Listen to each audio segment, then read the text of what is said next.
सकाळ सकाळी मला भैयानं बोलवून घेतला. म्हणला इकडे आम्ही काल फिरायला गेलतो, तुला फोटो दाखवू म्हणलो. दावायला लागला की, तर इथं एक भावात तपस्या करत होता. आगाय म्हणलो, यो काय आणि विषय.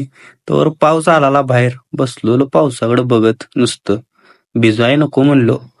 तोवर पाऊस गेला, ऊन पडलं. काय कळना पावसाचं, एकदा ऊन एकदा पाऊस. तोवर गेलो रानात. रानात गेल्यावर पाहुणं दिसली की पाहुणं करते डान्स.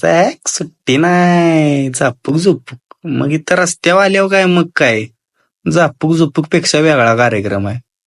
पावसात भिजलो, रानात पोचच तोवर.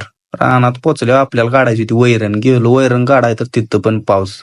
सळलं नाही, पाणी दावलं मसाराच नेन. म्हणलं आता घराकडे जावं. घराकडे आलो तसा इकडं आमचा भैया मला दिसलाच बघा. टाटा करतोय मला. ओके म्हणलं, जातो. तोवर इकडं परत्याने आमच्या अकॅडमीला निघालेली सातारला. त्यासनी जावं म्हणलो. तुम्ही तेवढं आपल्याला फॉलो करा आणि लाईक